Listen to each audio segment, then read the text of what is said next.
It's a WRAL weather alert day due to intense heat.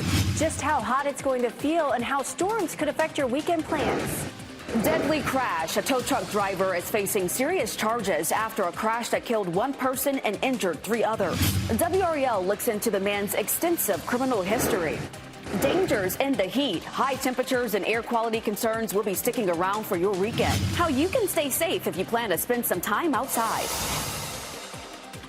WRAL weather alert days are in place today through Sunday. Dangerous heat and severe storms are possible over the weekend. Good afternoon, everyone. I'm Laura Levine and for Renee Chu. I'm Chris Levigan. Obviously, we're talking about the heat and the possibility for storms. This is why we have team coverage with how to stay safe in the heat and even the smoking conditions. But let's start with meteorologist Amy Wilmoth, because Amy, we need to talk about how hot it's going to get today and when we could see some of these storms. That's right. Today's weather alert day is for the dangerous heat. We have a heat advisory for most of us until 9 o'clock this evening. The heat index around 105. So for today, it's a heat concern. Over the weekend, we have the threat for storms and heat. Check out this from Lake Gaston. Look at that haze there. I'll talk more about the wildfire smoke at 12:30 and whether or not it could impact World Cup festivities over the weekend. Things are much worse to the north and east of us. But right now, it's 92 right now in Raleigh and Durham, and the dew point is 73. It is very muggy. Dew point's 80 down in Clinton. Look at Clinton. Because of that high dew point, it feels like 113. 108 is what it feels like in Fayetteville. We have 100 that feels like in Raleigh and Rocky Mount, and 102 in Southern Pines. So it is definitely already hot out there today. The heat index around the triangle today, 105 to 106. The actual high temperature around 100 to 101. So it's just brutally hot out there today. Tomorrow we have a weather alert day for heat and storms later in the day. Look at the highs tomorrow, upper 90s. Heat index values around 107 tomorrow afternoon in the triangle area. We also have the chance for some storms. These would be late in the evening and Saturday night. We do have a level 2 risk for the northern half of our viewing area.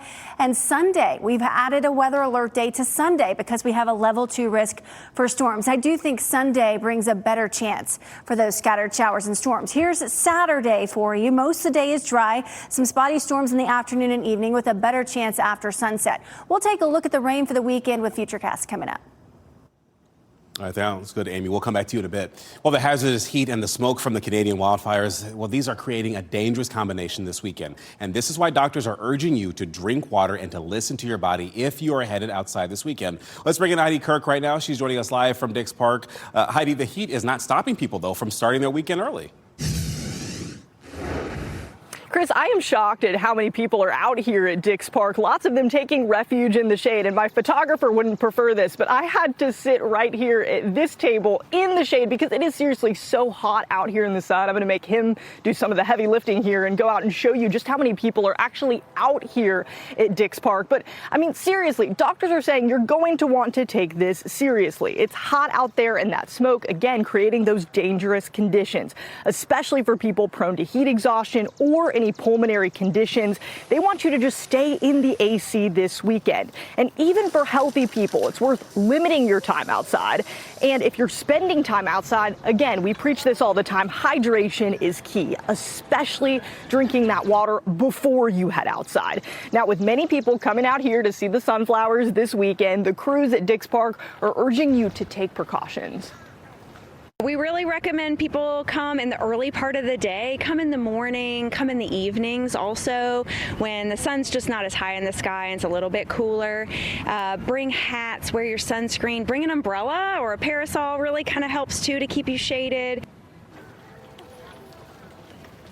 And the good news, if you're coming out here to Dix Park, there are a lot of ways for you to cool down. There's several coffee shops here on campus where you can get water, fill up those water bottles. You can also hit the splash pad. But doctors will also tell you if you're coming out here to these sunflowers, you know, if you start to feel dizzy, lightheaded, any of those symptoms associated with a heat-related illness, don't be afraid to seek medical attention. I mean, seriously, just standing out here for 2 minutes, I mean, I am hot. Heidi Kirk, WRAL News, live in Raleigh. All right, Heidi, go ahead and get some shade and get a little cup of water. So be sure to download the WRAL weather app for this extremely hot weekend ahead. But make sure you turn on those push notifications, and that way you can get those important weather alerts right on your phone. Breaking news we're following this noon now. Capitol Boulevard opened in the last 2 hours after that early morning deadly crash. And we're now learning more about the man accused of causing that crash in a tow truck. 39-year-old Alan Guerrero is facing 8 charges for the early morning crash on Capitol in Trawick. That left 1 man dead and 3 others with serious injuries. So that's where we find WRAL's Sean Gallagher. And Sean, what more have you learned about this investigation? Well, this will be Guerrero's 4th drunk driving charge on his record, including a conviction just last year. But this one, by far the most serious. I want to take you back here behind me where you can see this is where the crash was. Yes, Capitol Boulevard flowing as normal, but you can see there is a lot of oil and debris right where this was. A man killed here on his motorcycle, and the family tells me they should be celebrating his birthday today, but are now mourning his death. Now, this was the scene early this morning. You can see severe damage to 2 motorcycles and a car around that tow truck. The crash happened around 2:30 this morning. Police saying Guerrero made an illegal U-turn on a red light in his tow truck, running into the motorcycles and a car. One of the men on a motorcycle, Chandler Hodge, died in the crash, and family tells us today is his 35th birthday. Hodge's cousin, Larry Pulley, was on another motorcycle and has serious injuries, but families say he is stable. Now, Guerrero did have his license suspended as part of that most recent DWI conviction, which raises questions about how he was able to operate a tow truck for a business. So we tried to reach out to that business, but problem is Guerrero's the owner of that tow truck company, and he's behind bars on a $500,000 bond. So now we're trying to figure out exactly how he was able to get a business like that off the ground, considering his prior record. We'll have updates on that later this afternoon. In Raleigh, Sean Gallagher, WRAL News. Sean, thank you for that update. Durham police are investigating a shooting that injured a child. Officers responded to Rochelle Street a little after midnight, and they say a boy was grazed by a bullet and he was treated at the scene. Forensic units spent hours processing that scene, and no word yet on any arrests. New into the WRAL Live Center this noon hour, a stunning admission today when the suspect in the Wilson courthouse shooting appeared in court. Of course, we're talking about 21-year-old Abdul Mustafa. You see him right here. He faced a Wilson judge this morning on 6 new felony charges, including 4 attempted murder charges. The judge denied bond because the judge deemed Mustafa an extreme flight risk due to the seriousness of nature of the charges and for being a threat to the public. Now, Mustafa also addressed the court, and what he said even stunned Wilson County Sheriff Cal Woodard Jr., whom we caught up with outside on the courthouse steps.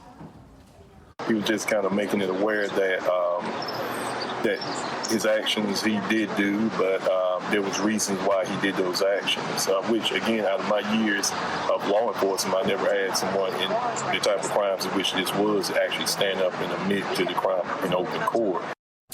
Mustafa also told the court that he hopes to reform himself during this entire process. Now, look for new reporting on this story, starting with our news today at 4, and get updates on WRAL.com and, of course, the WRAL News app. And today we'll get new numbers about how many people have gotten sick from the cyclospora outbreak in Wake County. You see, right now there are more than 300 cases across North Carolina. More than 230 of those are in Wake County. 13 people have been hospitalized in our state, including 5 in Wake County. And we are expecting the Wake County Health Department to update their data later today. New at noon, tucked deep in the new state budget, a new law authorizes mass surveillance on all North Carolina highways. It's something that some state lawmakers on the left and right fought against for years. Well, police will now be able to use artificial intelligence cameras to track anyone driving on highways and other state-owned roads. Critics say the new law has almost no safeguards to stop the footage from being abused, such as police tracking political protesters or their personal romantic interests. Community members are concerned that they're going to have these effectively mass surveillance cameras and a mass surveillance system in their communities without fully understanding the scope of what these cameras are capturing. Well, law enforcement agencies say it's a necessary tool to protect public safety. A pilot program in Raleigh has been using 3 highway cameras, which tracked 14.8 million cars. That footage has generated close to 1,000 hits to help Raleigh police track down possible stolen vehicles, missing people, or criminal suspects. Our NC Capitol team breaks down the arguments for and against this new surveillance program online at WRAL.com. And it looks like the buzz is building as just 2 days are set before Sunday's final World Cup match. Players from Spain and Argentina will square off in New Jersey for the coveted trophy. And NBC's Adam Harding reports outside New York, the New Jersey Stadium in East Rutherford. Well, after more than 100 soccer games, it all comes down to this: the World Cup finale this Sunday at New York, New Jersey Stadium. The only question, will it be Argentina or will it be Spain? Odds makers right now give Spain the slight edge, but this one is shaping up to be real close. Argentina, of course, they won it 4 years ago. They're the defending champs. And a lot of fans wonder if this might be Lionel Messi's last tournament. They believe there's some Messi magic at work. They remain confident, but so does the team from Spain. Among the 80,000 fans expected at the stadium, President Trump is set to be on hand. He'll then present the trophy to the winning club. Certainly excitement in the region has been building. We have been wondering who would make it to the finals. We're now just 2 days away from crowning a winner. Argentina or Spain, who you got? In East Rutherford, New Jersey, I'm Adam Harding. Now back to you. And the 2026 FIFA World Cup will come to a close this weekend, so you can actually watch the final match in downtown Raleigh. The city is hosting a watch party at Moore Square on Sunday for the matchup between Argentina and Spain. It's free to attend, just so you know, and there will be food and drinks available for purchase. The game starts at 3 p.m. Coming up next at noon now, another body discovered. Investigators have found another victim of a deadly boat accident in California. What we know about the effort to find the others missing. And deadly Texas flooding. An update this afternoon on the severe weather hitting that state a year after another catastrophic flood happened. And child hurt and shooting. What we know about this investigation into who fired the gun that grazed that child. Coming up next, sea storms moving in with WRAL's exclusive Dual Doppler 5000, sponsored by the WRAL Weather app. Download now for live radar.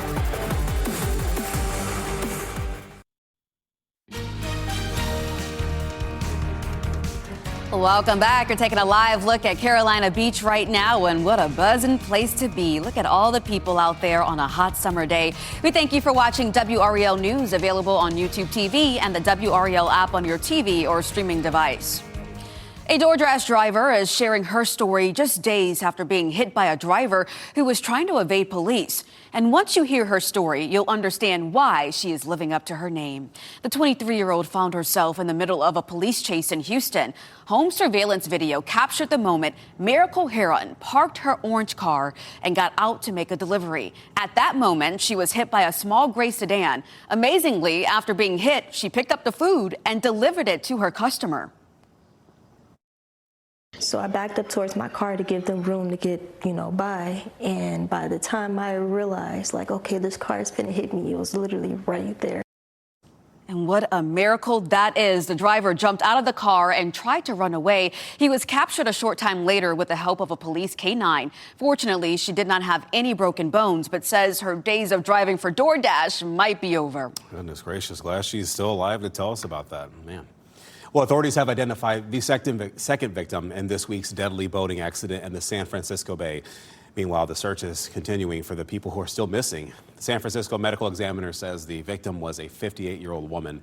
And police say that officers were conducting sonar operations near Treasure Island. That's when a passing boater spotted a body in the water. And this happened 2 days after a boat carrying 2 people from Stockton capsized near Alcatraz Island. And one person was previously confirmed dead. 3 others remain missing, and 16 people were rescued in total. Well, 120 million people are dealing with dangerous air quality as plumes of smoke from wildfires in Canada are making their way south into the U.S. Smoke from wildfires burning in Canada and Minnesota. This is what is causing foggy skies from the Midwest to the East Coast. And that's because the heat dome is helping pull the smoke down from several fires burning in Ontario. Health officials are warning people with breathing conditions to stay indoors, but also inhaling smoke is unhealthy for everyone. People who must be outside can wear an N95 mask to protect themselves. At least 2 people are dead following a week of flooding here in central Texas. A 65-year-old man was carried off in his mobile home, and a 74-year-old man died while driving near Uvalde. The governor says crews carried out more than 230 rescues, many in the same region as last year's catastrophic floods near Camp Mystic. As Ryan Chandler reports, people farther west are bracing for flash flooding.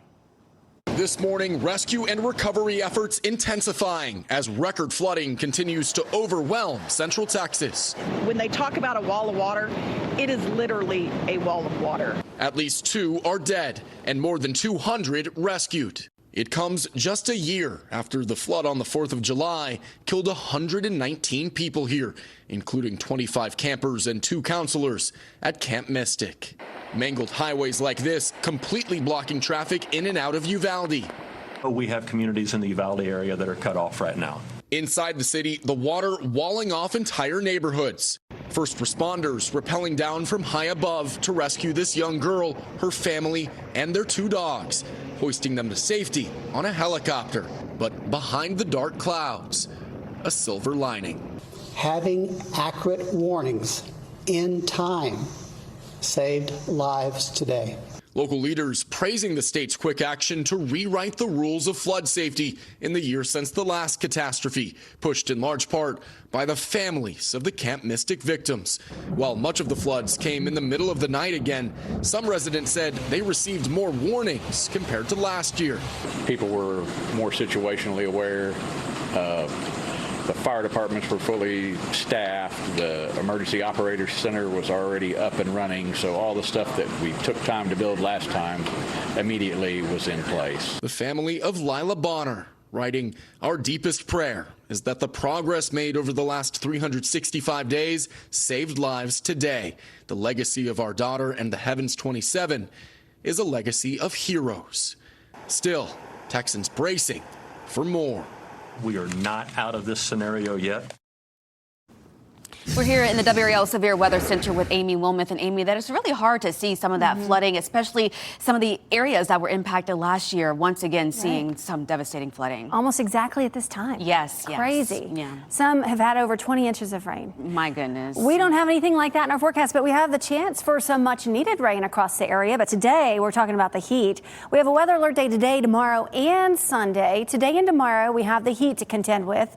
And then tomorrow and Sunday we have severe storms, a level 2 risk for severe storms. We'll have more on that in a moment. Outside right now, it is 92 in Raleigh. The heat index already 100. It feels like 115 in Clinton. The dew point's around 80 down there. So some dangerous heat already in place. We are under a heat advisory, most of us, until 9 o'clock this evening. The heat index around 105 throughout the day today, but these are the actual air temperatures for our forecast. 100 in Raleigh, 101 in Durham, 101 in Fayetteville. So just very hot out there today. Take it easy. And the heat sticks around into the early evening hours. We're still in the low 90s at 8 p.m., back down into the 80s around 9 o'clock. It's going to be a pretty warm night tonight. On to the severe threat for tomorrow and Sunday. A level 2 risk from around the triangle and points to the north. A little bit of Harnett County included in that as well. Sunday, the entire viewing area under a level 2 severe threat. And the biggest threat looks to be damaging winds, but a lot of lightning as well. We'll show you that in a minute. But here's a look at futurecast. Saturday starts dry, and then we'll have some hit and miss showers and storms as we head into the late afternoon and evening hours.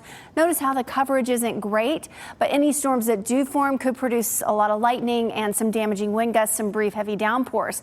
And then we get to Sunday morning, maybe an isolated shower or two when we wake up, but mainly dry. But watch what happens in the afternoon. It's more widespread on Sunday. So Sunday afternoon, Sunday evening, if you have plans to head to the pool, just keep in mind we do have that risk for some thunderstorms. It will continue into the evening hours on Sunday, and then I think after sunset, things will calm down a little bit. But I wanted to show the lightning because so many people are outside over the weekend and at area pools. We do have the threat for some lightning on Saturday in the afternoon. Especially in our northern counties, it mainly be afternoon into the evening hours that we have the threat for thunder and some lightning. And then Sunday, look at all the lightning expected across the area in the afternoon. So it might not be the best pool day. If you do go, you might just have to get out and go home if the lifeguard blows the whistle. 6 o'clock in the evening, we still have that threat for some lightning, mainly in southern counties. And then by 10 o'clock, things are pretty much winding down on Sunday. But today, a weather alert day for the dangerous heat, the heat advisory until 9. Tomorrow, we have dangerous heat. The heat index is likely to be a little bit higher tomorrow compared to today.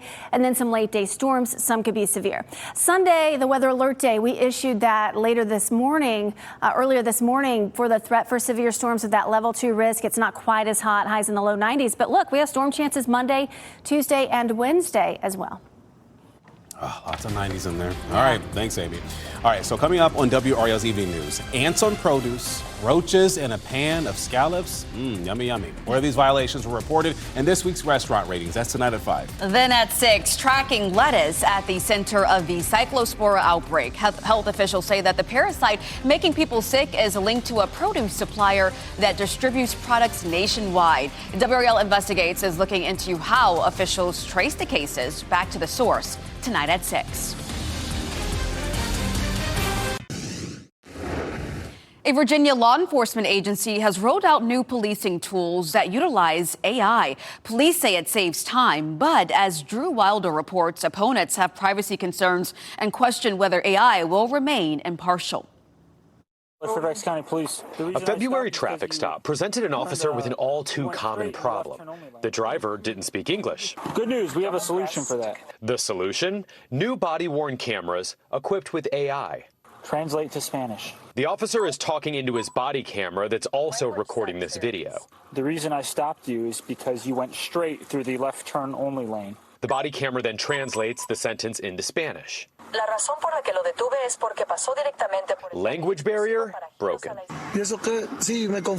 Following a pilot program, Fairfax County Police are using AI-equipped body cameras to translate 57 languages. We had about an over 90% success rate, and we looked at a variety of metrics to determine that. So really positive outcomes. Fairfax is also using AI to assist 911 call takers, handling transcriptions and deploying drones to incidents like this rollover crash.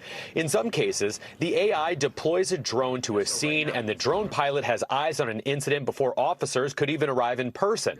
Then, after an incident, the AI in the body cameras, similar to the models that power ChatGPT, transcribe the entire incident and create a first draft of a police report. We've seen incredible time savings for our officers. It allows them to get back on the street more quickly. Fairfax County says it's worked through county lawyers to make sure AI drafted police reports, which are called Draft 1, would hold up in court. We've had all sorts of cases go through the court process now where reports have been written with Draft 1, and we have not had any issues. The department says safeguards are built in, and proofreading is required for reports and AI transcribed 911 calls. And one of the first things that we taught all of our personnel was that there may be a mistake in this. So what we've done is we use that to try to launch a drone more quickly to an emergency, but we don't 100% rely on that information. Fairfax County Police say while the agency hopes to lead the way in the use of new technology, it also wants to lead the way in best practices by using AI responsibly. All right, well, it is a WRAL weather alert day as we have this look here at Fenton and Cary. We're keeping an eye on smoky conditions caused by wildfires in Canada. Amy Wilmot tells us how long people could be wheezing and sneezing. And if your back to school list includes technology, well, prepare to pay more. Why experts say customers should not expect big discounts on refurbished items. And just in case you missed them, here are your winning NC Education lottery numbers here right on your screen.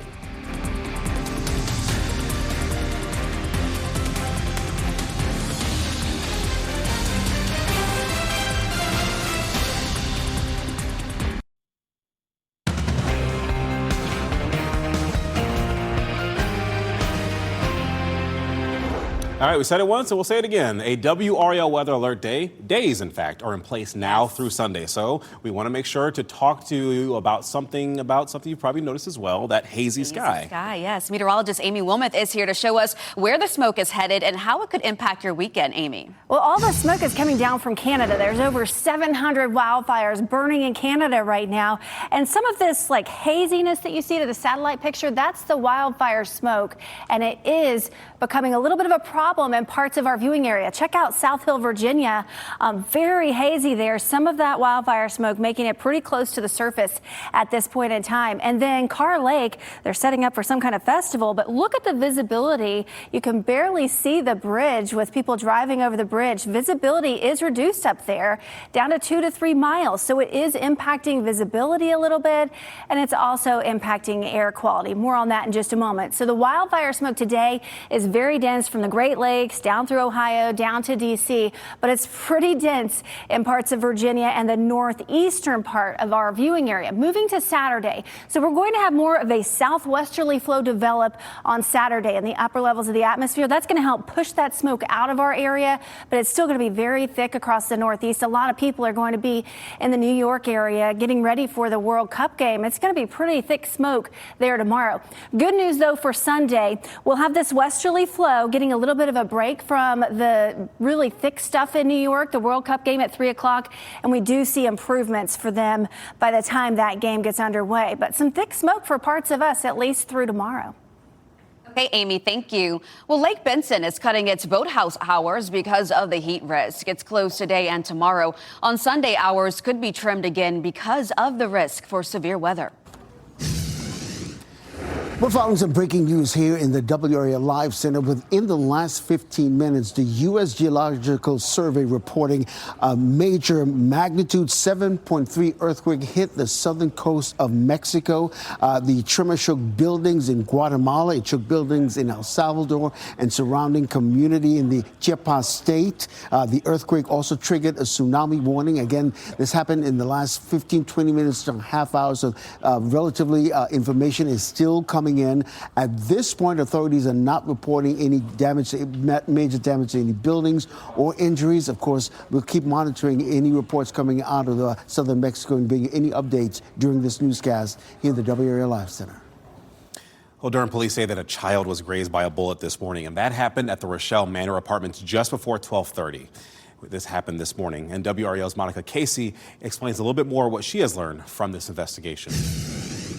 Durham police tell us the child who was grazed by that bullet just after midnight is a boy. They say he was able to be treated at the scene and then released. Durham police responded to Rochelle Street a little after midnight. The evidence markers give some insight into just how many bullets were fired here. We saw dozens on the street and more in front of the apartment building. Forensic units were processing that scene for hours. Rochelle Street has since reopened. No word on any arrests as of now. I have been going through the latest Durham police shooting data, and it shows 14 people under the age of 18 have been shot this year. This latest victim makes that number 15. Reporting in Durham, Monica Casey, WRAL News. And Cumberland County deputies are also investigating an overnight shooting. A man was shot around 11 last night on Fulton Street near Vander. In fact, the WRAL breaking news tracker was there as the deputies were investigating. The victim was taken to the hospital, but his name and condition, they haven't been released yet.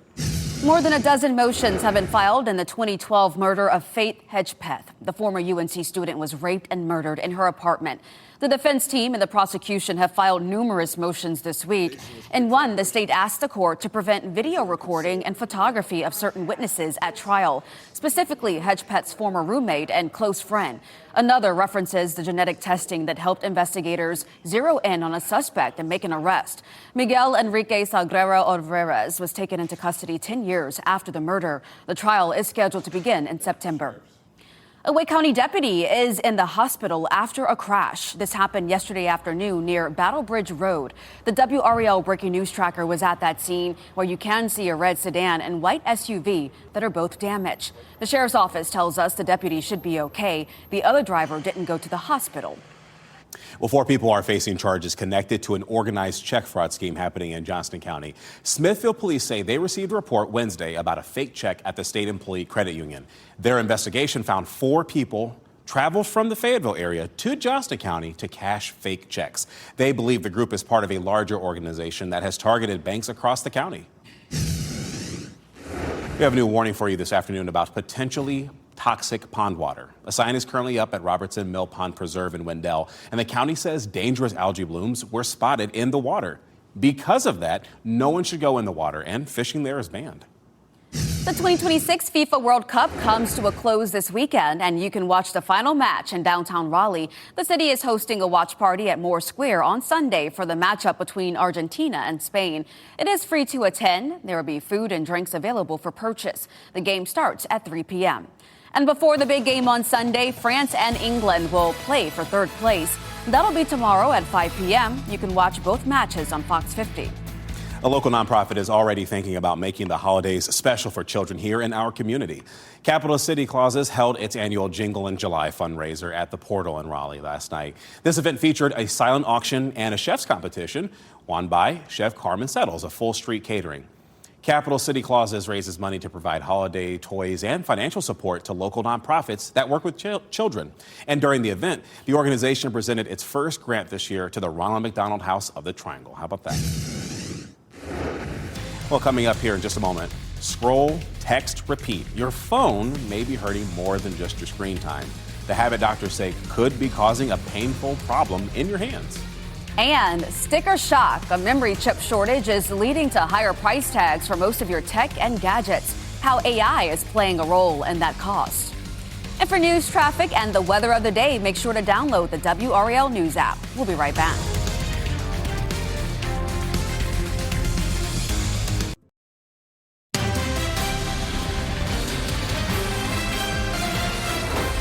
Texting and scrolling too much may stress out your joints and fingers, and now experts are sharing the best ways to relieve the pain. Texting thumb is caused when your tendons and joints get stiff, achy, and throbbing after typing and swiping way too much. If left untreated, repetitive typing and swiping with no relief can lead to more serious issues like carpal tunnel and arthritis. Now doctors are sharing the best ways to prevent that. My key tips would be try to go for as light a phone as possible, as small a phone as possible, avoid heavy phone cases, try to find accessories that will make holding the phone easier and distribute the load better and allow you to hold it in a more ergonomic position is absolutely key. And another doctor suggests this: limit your scrolling to 10 to 15 minutes and take breaks. That gives your joints, muscles, and nerves the time to heal between those periods of injury. Well, ChatGPT will start showing teenagers more frequent reminders to take a break. OpenAI says the notifications will show up for teens who spend extended time on the app. It will also notify parents if their teen's account is banned for violating policies such as making violent threats or acts of violence online. Well, if you're looking to purchase a new laptop for the school year, the price tag may kind of shock you, and you can blame AI. The reason for that is the memory chip shortage, and experts say AI is to blame for this. You can see the continued building of AI data centers that has led to a surge in demand for memory chips used to quickly process information, and chip makers can't keep up. This is why I cannot get a Nintendo Switch 2. CNET says that consumers look to save on refurbished tech and may not actually get too much relief right away. Refurbished tech can also increase in price, even though it is a used or maybe secondhand device, because of the demand. So you're not going to pay, of course, full price. You'll pay a fraction, but you shouldn't expect the same prices that you saw last year. And tech companies such as Apple, Microsoft, and as I mentioned, Nintendo have recently hiked prices on a range of devices, with gaming consoles, tablets, and laptops mostly affected. Smartwatches and wireless earbuds, not so much though, because they don't need as much storage. Well, later life divorce surge. A growing number of married couples age 50 and over are opting to split. What's behind the growing trend and what experts say adults should do if they decide to end their marriage? We're also talking about record flooding as parts of Texas received a year's worth of rain in just 2 days. We'll take you to the cleanup effort.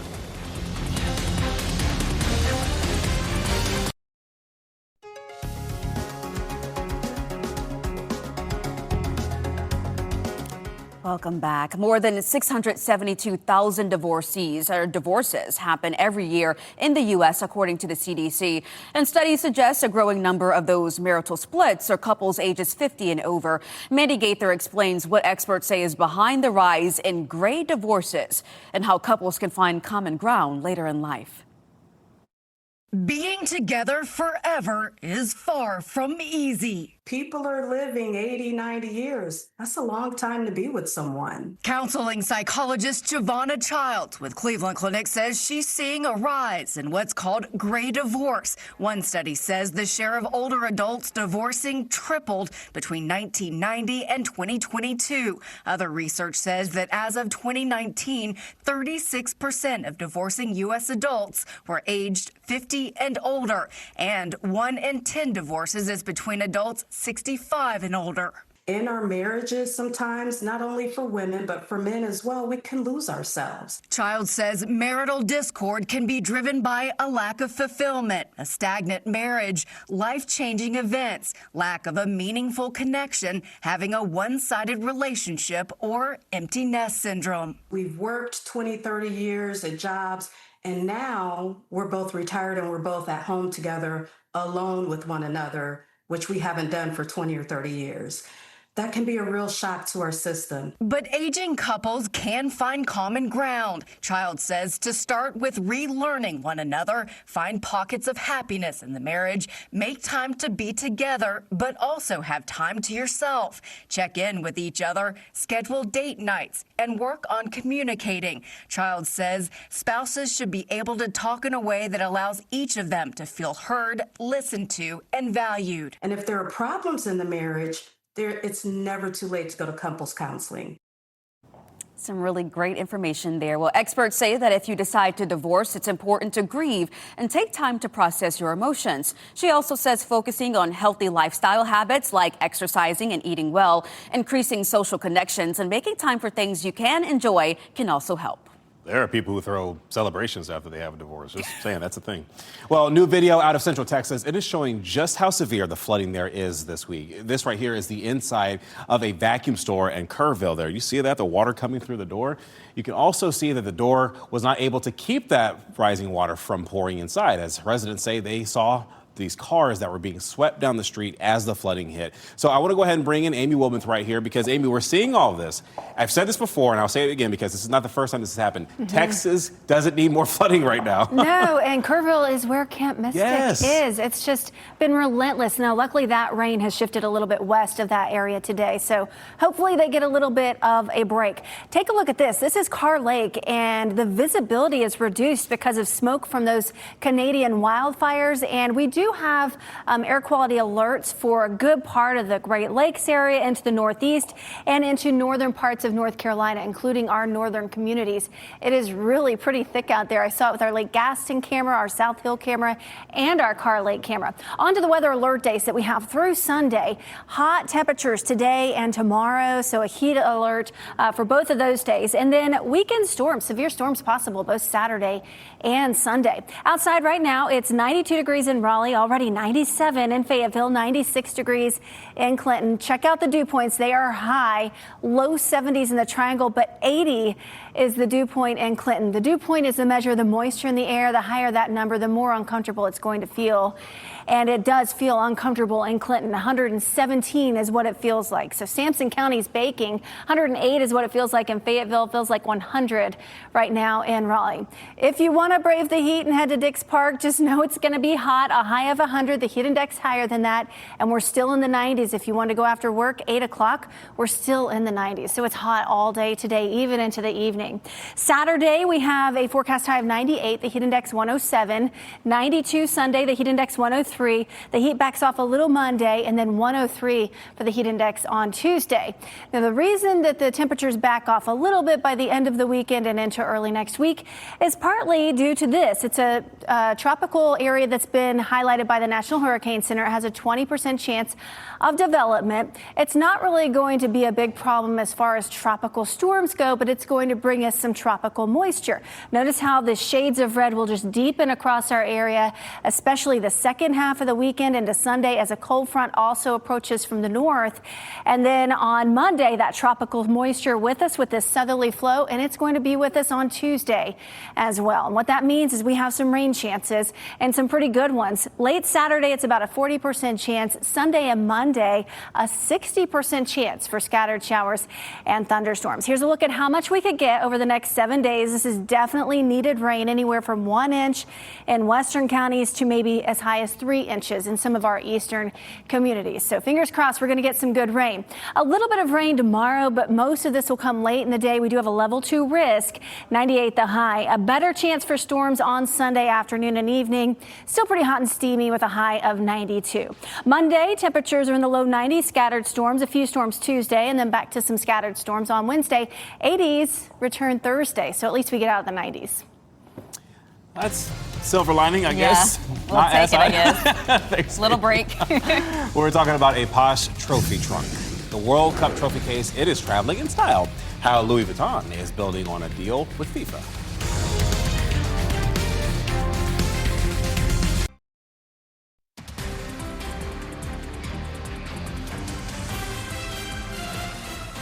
Well, as we wrap things up, here's a look at a few of the headlines that we're following today. The hazardous heat and the smoke from the Canadian wildfires, they're creating a dangerous combination this weekend. This is why doctors are urging you to drink your water and listen to your body if you're headed outside this weekend. They're saying that people prone to heat exhaustion or even any pulmonary conditions should just stay in the AC. And even for healthy people, it's worth limiting time outside. And the key is hydration, especially before you go out. The man accused of shooting 3 people at the Wilson Courthouse and Wilson County Courthouse admitted to the crime today when he faced a judge on new charges. 21-year-old Abdul Mustafa appeared in court on 6 new felony charges, including attempted murder. The judge denied bond, saying he is an extreme flight risk and a threat to the public. Mustafa also addressed the court, admitting to the shooting, saying it was impulsive and that he hopes to reform himself. Capitol Boulevard reopened in the last few hours after a deadly crash, and we are learning more about the man accused of causing it in a tow truck.